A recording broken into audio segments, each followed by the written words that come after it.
danes obhajamo pot svetega Marka, evangelista, se mi zdi prav posebnega pomena to, da je Marko, ki ni bil Jezusov apostol, prvi zapisal evangelij in je to najstarejši evangelij. Niso apostoli pisali prvi evangelij, morda zaradi tega, ker so dogodke sami poznali, ker so bili z Jezusom skupaj. Marko pa se je odločil, da zapiše. V Svetem pismu je Marko evangelij na drugem mestu. Matej, potem sledi šele Marko, potem pa Luka in Janez. Čeprav je ta vrstni red v Svetem pismu, je Marko evangelij najstarejši, prvi zapisani, pa tudi najkrajši. Drugi zapisani, to je Matejev, je že daljši, od Luka še daljši. Prav poseben zapis pa je tudi po Janezu. Da je lahko sveti Marko zapisal evangelij. To pomeni Jezusovo delo, predvsem pa njegovo trpljenje in vstajenje. To je bistveno. Pravijo za evangelij, da evangelij ne poroča nič drugega, kot o Jezusovem trpljenju in vstajenju. To je njegovo odrešensko delo. Vse, kar je v evangeliju prej napisano, je uvod v to in po vstajenju je to zaključek. Lahko je uvod daljši kot ostali evangelisti, lahko pa nekoliko krajši kot pri Marku. Da je pa Marko lahko zapisal Jezusovo odrešensko delo, je pa to zasluga predvsem apostola Pavla, katerega je spremljal, in njegovih pridig. To, kar je Pavel oznanil ljudem, to je Marko poslušal in potem bistvene stvari zbral in zapisal, predvsem s to mislijo, da bi bilo škoda, da njegovi rojaki, domač narod, Judje, izgubijo to dragocenost Jezusovega odrešenskega dela. In je za lastne ljudi, za svoje rojake, zapisal evangelij za kasnejše rodove. Čeprav so potem še 3 evangelisti pisali, pa če primerjamo zapis ostalih, nobeden ne odstopa. In tukaj lahko vidimo, različni pisatelji o istem odrešenskem delu, nobenih razlik in odstopanj, samo še več potrditev. Iz tega lahko tudi zanesljivo sklepamo, da je ta zapis resničen, da ni tukaj zmede, ampak je res podano tisto, kar človek potrebuje za verovanje.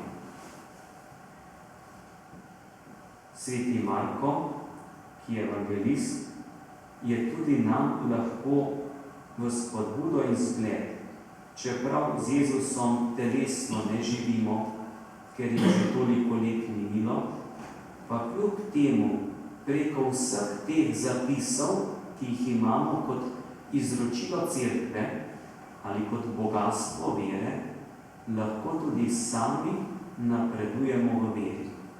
Tako kot apostol Marko ob svojem, lahko rečem, učitelju, to je sveti Pavel, je tako napredoval v spoznanju vere, da je postal tudi pisatelj evangelija. Naj bo naš pripročnik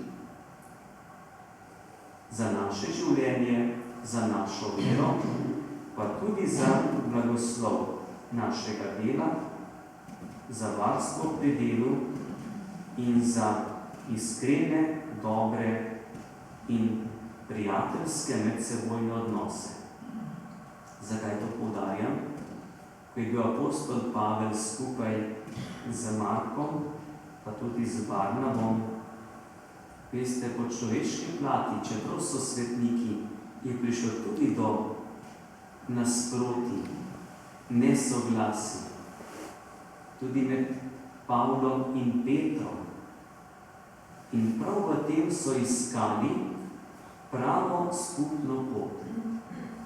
In veličina svetništva ni v tem, da se nek svetnik ne bi nikoli stopil v nek morda spor, nesoglasje z drugim človekom. Veličina je v tem, da so skušali te stvari prekoračiti, besedno oditi naprej, ne ostati v tem, ampak iskati rešitev. Apostol Pavel je bil zelo tak, bi rekli, hitro skipljiv, Peter pa zaletal. In zato ni čudno, da sta enkrat precej prišla do hudih besed. In verjetno je tudi Marko, današnji godovnjak, vedel za te stvari. Ampak tudi iz teh stvari se učil tiste prave življenjske poti razumevanja dobrote, kakor je bil včerajšnji evangelij, da je ljubezen med kristjani, po katerih tudi svet spozna, da smo njegovi učenci. Naj nam pri tem pomaga sveti Marko, evangelist, z Božjo besedo in s svojim zgledom.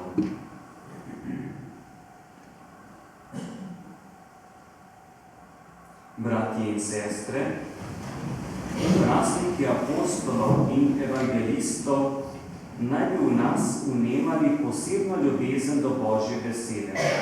Prosimo na praznik svetega Marka, da bi Božja beseda v naših časih obrodila bogate sadove. Sveti Marko je zapustil dom in domovino, da priznanja Božjo besedo. Naj jo tudi danes vsi kristjani enako ljubimo in zaupamo v njeno moč in rodovitnost. Prosimo, da razliši nas. Zvesto je poslušal oznanjevanje svetega Petra. Naj tudi mi skrbno poslušamo svetega očeta, naše škofe in duhovnike. Prosimo, da razliši nas. V jedrnatih besedah je zapisal Jezusovo veselo zvonilo, evangelij. Naj ga cerkev danes uspešno oznanja vsem narodom, tudi po sodobnih sredstvih družabnega obveščanja. Prosimo, da razliši nas. Neutrudno je izpolnjeval Jezusovo naročilo. Oznanjujte evangelij vsem stvarstvom. Naj ga tudi mi radi premišljujemo in z drugimi oznanjamo z besedo in zgledom. Prosimo, da razliši nas. Na njegov god so naši predniki v prošnjih procesijah javno in zaupno molili za vse potrebe življenja. Naj tudi v nas vsak dan bolj raste zaupanje na moč molitve. Prosimo, da razliši nas. Na Volkovo priprošnjo te ponižno prosimo za ozdravitev duhovnika Janeza Novaka. Prosimo, da razliši nas. Večni Bog svojo nedoumljivo skrivnost si nam razodel v svojem Sinu Jezusu Kristusu, ki mu je evangelist Marko posvetil vse svoje življenje.